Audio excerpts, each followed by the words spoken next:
Good morning. Good morning. It is Friday, February 13th, and we are gonna have a good day anyway. 9 a.m. This is the Ways and Means Committee. We have 3 bill introductions this morning, and then we are gonna be very prompt to the House floor because we also have a very special devotional. And then after the floor, if folks could come back promptly. We are doing a walkthrough of miscellaneous tax bill as it stands today. And then after lunch, we are back here at 1 o'clock for 577. And there's another thing. Page's last day. And it's the Page's last day, double reason to be on time. Not the day. Not only. We're actually moving you into a third committee. It's a hell of a way to find out. Okay, and with that, Representative Burt, would you like to join us? You do. Thank you. A lot of paper today. Morning. Morning. Representative Greg Burt, for the record. Here to talk about the uniform capacity tax bill that I have in 8712. It's a pretty straightforward change that the bill makes. Uniform capacity tax is the tax on solar arrays in our state. Instead of paying like a property valuation tax, they pay a uniform capacity tax, which is based on the nameplate rating on, I don't know, somewhere on the system where, where it ties into the grid. So like if it's a 1 megawatt system, they're going to be paying by the kilowatt, which is $4 a kilowatt currently. So 1 megawatt's like $40,000 in taxes, I think it is. Annually for a 1 megawatt system. So 1 megawatt, I think takes up, well, I know a 20 megawatt system takes up about 100 acres of land. Thank you for that scale. That was helpful. Yes. So, and a 20 megawatt system would be paying $80,000 a year in tax currently. But if you actually look at the value of that property with the solar array on it, it comes out to they should be paying taxes of around $500,000 a year if it was done through a lister in the town and appraised like a normal power plant would be valued at. So there is a significant tax break for solar arrays right now, which was done intentionally. That's why they kind of carved out the uniform capacity tax. But my bill here would raise the uniform capacity tax to $16 a kilowatt, which would bring a system like that up to $320,000 a year, which would still put it below what it would normally be taxed at based off of its property value, but it kind of puts it more in line with what other power systems would be paying. And the reason why I think there's room to do that is if you look at the companies that are putting in that scale of the system, it's not like a company that's like a startup company in Vermont that's struggling to make it. Freeport Commodities has one in Shaftesbury that's been permitted. I think one in Fairhaven that's been permitted, and then they have another one in Panton slated to be put in, and they're an international corporation that has plenty of money. And I feel like if our state's going to be looking at helping the tax situation out, then I don't know why we would cut a company like that a deal and then have, our constituents struggling to pay their property taxes. So I think it just brings, I don't know if you call it parity or whatever, to the situation, a little bit more quality in how we tax these companies. And the other thing it does, which I think would be really helpful, is half of the tax would go into the new farm security special fund, which we created last year with S60, and it has no money. And it would be huge to be able to have like a source of money annually going into that for farmers. And it kind of would help bring balance to the situation because these arrays are being put on farmland and it's farms that are usually having to decide, like, if it's a profitable farm, you probably wouldn't have a solar array be put up on it. They pay about, at best, I've heard about $1,200 an acre to lease the land, which is pretty good, but winter squash brings about $5,000 an acre if you have a market for it. So it's really a battle between, the profitability of farming and, here's someone coming along offering me, an easy way to still use my land to be a source of income. So yeah, I'm a farmer. I'm on the I committee. So part of this is about using this to help preserve our farmland and our working farms. So if we're pulling some tax into the farm special security fund, then there's a chance that, especially with all the flooding and droughts we've had, that it's going to help farmers keep their livelihood in farming, just to create more balance to the situation.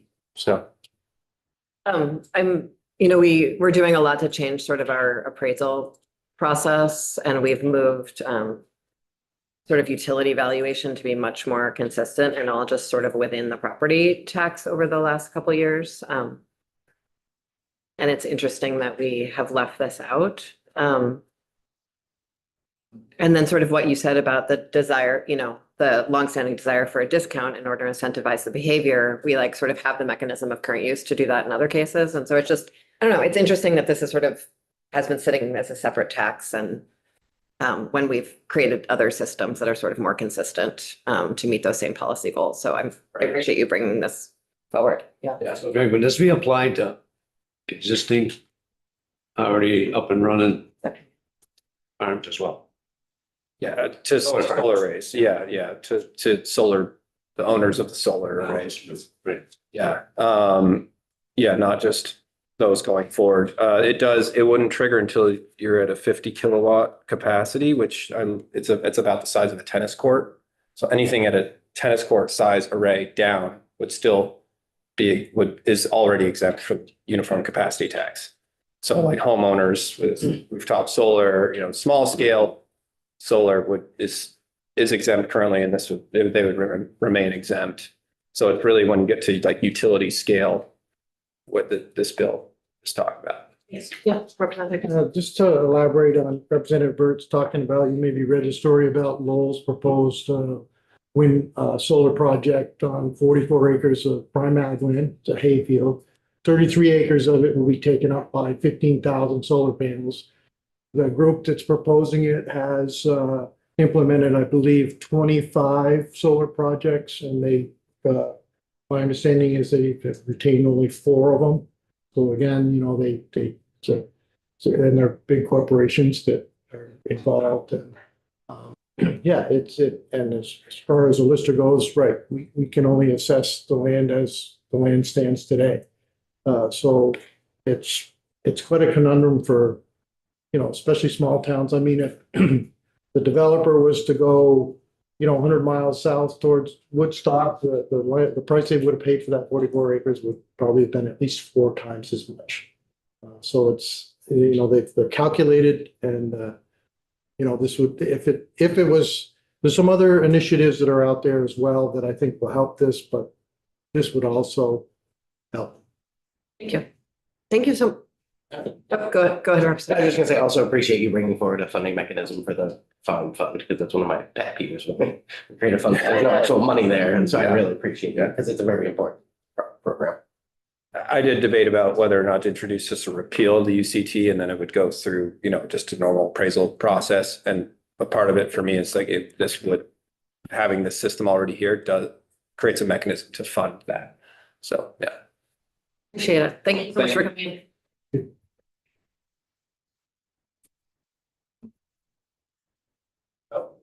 Can I say one last thing? Absolutely. From my research, it looks like about $7.3 million additional taxes coming in through this. So, yeah, divide that up. So it might put in like $5 million a year to the farm security fund, which is like, I've heard 20 million is what we kind of want to be at, so it's getting there. Thank you. Appreciate it. Representative Sakowitz. Hello, thanks for joining us. Good morning, everybody. It's so good to be here. Thank you for having me. Absolutely. So I'm Representative Larry Seckwitz from Randolph, here to talk about H 732, I believe it is its number. And it's a short form bill. Yeah, as we all know, we have a problem where property taxes are too high for ordinary Vermonters. At the same time, we have a situation where the wealthiest Vermonters, people at the highest income brackets, have been seeing their overall tax burden going down in recent years. And so it seems like we have an opportunity to fix that and help ordinary folks at the same time. When we talk about tax legislation in general, it's often very complicated very quickly. My bill is very, very simple, and it's simple on purpose because I think having a simple bill makes it easy to communicate to the public. And so basically my bill would increase the marginal rate on incomes above $400,000 for couples by 1%, and then an additional 1% for couples earning over $800,000, and half of those income rates for individuals. And that is the bill. Happy to take questions. Larry, in your proposal on the short form, it looks like it takes any of those additional revenues and then applies it to tax Yeah, credit. I started getting there at the beginning and I didn't quite circle around. Thank you for that. Yeah, so the idea is that we would take those additional revenues that are generated by the increase in these marginal rates and funnel it specifically to homestead properties who qualify for income sensitivity. So very directly targeting this additional money to lowering the income tax, the property tax for people who can most use that additional benefit. You're thinking that would be in addition to the existing property tax credit or replace that? This would be in addition Okay. to whatever we have. The idea being that I think all of us have heard loud and clear that people are really feel like property taxes have grown much too quickly. This would help us move back in a better spot for those folks. Yeah, thank you for bringing me back around. Representative. Is there an estimate of revenue that this would bring in? I didn't get an estimate for the amount of revenue.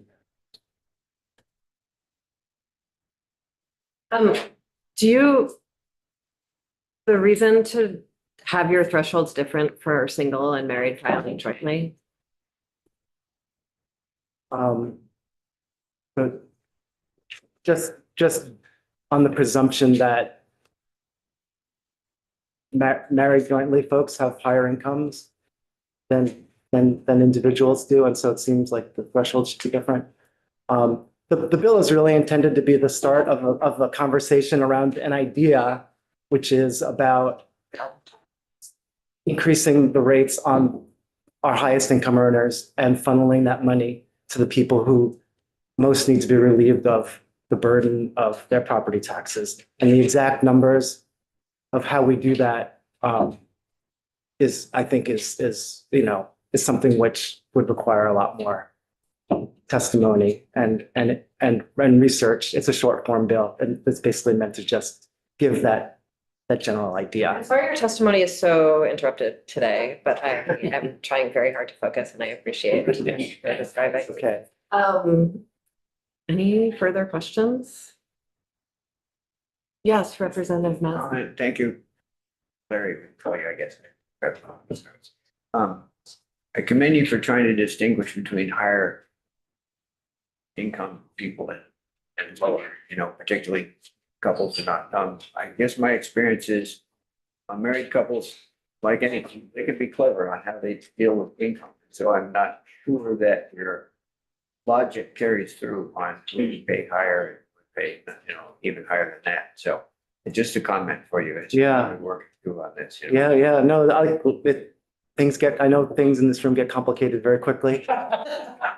I totally, And I appreciate the short form, because you're like, I'm not gonna wade into the complication of you all, I'm just gonna give you an idea, so thank you. right, it's really this idea that, you know, the wealthiest folks in our state have been doing very well in recent years. They've seen their burdens for overall taxes go down. Ordinary folks, about 2/3 of us who own homestead properties have seen our rates going up very quickly. It seems like a natural fit to balance things out a little bit better. And that's what my bill tries to do. Go so much. Yeah, I really appreciate the intent and the thought. Thank you all for the opportunity to present to the committee. I really appreciate it. Have a great day. Thanks, See you Joe. later. Representative Logan, do you want to join us? Thank you.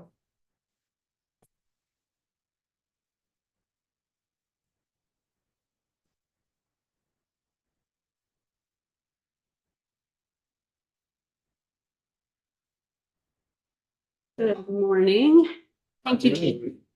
Thank you, Chair. Thank you, Vice Chair. Thank you, members of the committee for hearing me chat about H 794 a bit this morning. I'll start off with a little background on, income inequality in Vermont. I think you've heard testimony along these lines already this year. Quick overview of the bill, and then just some explanation about the rationale behind the bill. So as Representative Sakowicz mentioned, we know that the top income earners in Vermont relative to the bottom income earners in Vermont are doing really, really well, and have gotten an enormous tax break in the Big Beautiful Bill Act. So the average taxpayer earning $321,800 to $758,600, the top 4%, was $17,290 a year from the Big Beautiful Bill Act. And for income over $750,000, around $57,000 a year annual tax burden reduction. There's been a slight reduction for the lower 95%. But if, for example, any one of those people were to be getting their healthcare off the marketplace, for example, someone who's earning about $60,000 a year, their income tax decrease would have been about $600, whereas their premium increase on an annual basis would have been about $5,000. So we're ramping up income inequality in Vermont really rapidly just because of these revenue changes and health insurance changes that were made at the federal level last year. So it's an opportunity, I think, that the federal government has given us to take some further responsibility at the state, generate additional revenue, and then decide how we'd like to spend that, what we think are the cost drivers of unaffordability in Vermont, and how we can best use additional revenue to address the cost of living in Vermont. So that's what this bill tries to do. Overview of the bill. Section 1 is the title. The title is the Preserving Revenue for State Programs and Economic Resiliency Act, or the PROSPER Act. Yeah. Section 2 is on the personal income tax surcharge. Section 3 is a wealth proceeds tax. Sections 4 through 7 and 10 get into the details on property tax in this bill. Section 8 and 9 discusses the school's construction aid special fund. And then section 11 is the effective dates. So for this bill, there are 3 taxes discussed. One is the income tax. That would be retroactive to January 1 of 2026, noting the ACA subsidies. The advanced premium tax credits ending at the end of 2025. So that's sort of a suggestion that we might want to do something about that for Vermonters this year. The wealth tax is actually fairly simple to bring on in administration in the state. I'll discuss that a little bit later. So that would be implemented next January 2027. And then the property tax is described in here is proposed to begin January 1, 2028. Okay, so I'll go a little bit into the details, but first I want to start by saying what the revenue estimates would be for the bill, not for the property tax piece, because this has not been adequately modeled yet. But for the income tax surcharge that's proposed in the bill, plus the wealth proceeds tax, the revenue estimate from Public Assets Institute is that the income tax surcharges would raise $344 million a year in annual state revenue, and the 4% wealth proceeds tax would raise $75 million in annual state revenue. So together, that's over $400 million in additional annual state revenue, purely from taxes that were already being paid to the federal government and would just now be paid to the state government.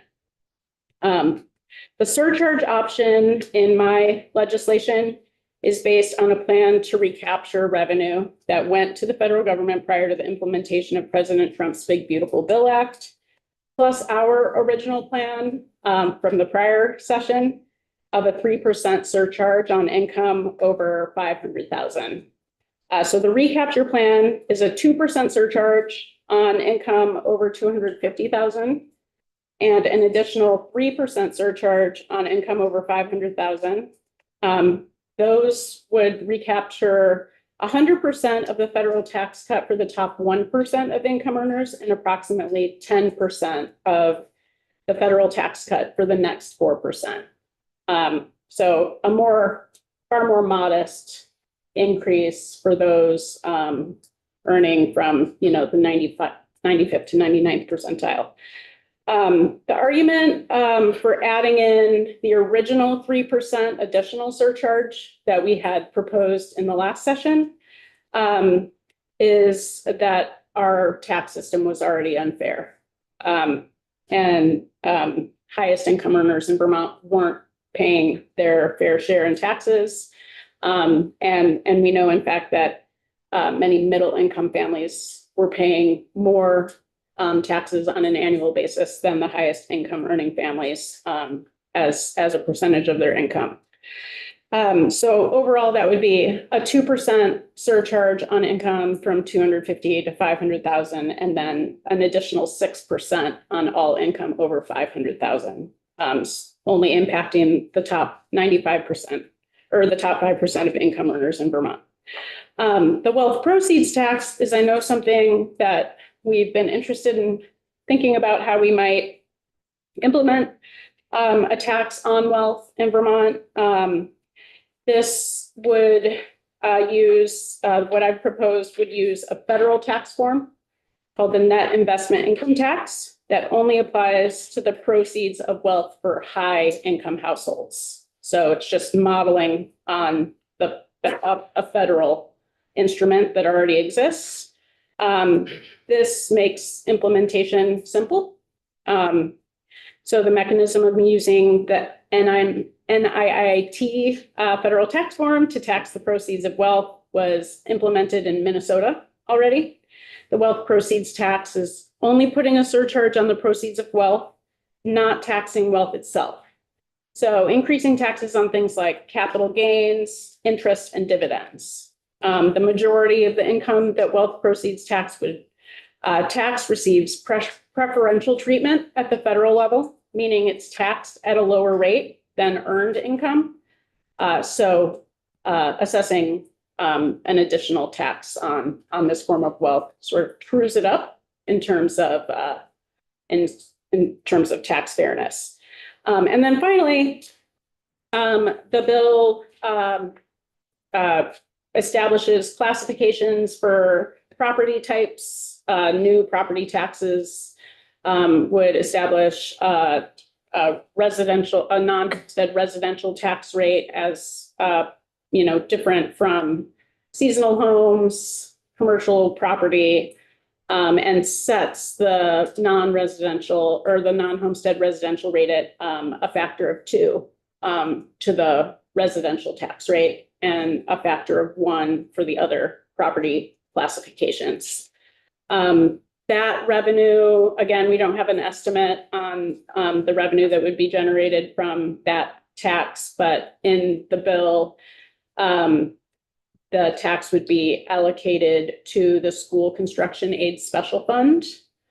The thought there being that we created the school construction aid special fund in Act 73, but we don't have a plan for capitalizing it.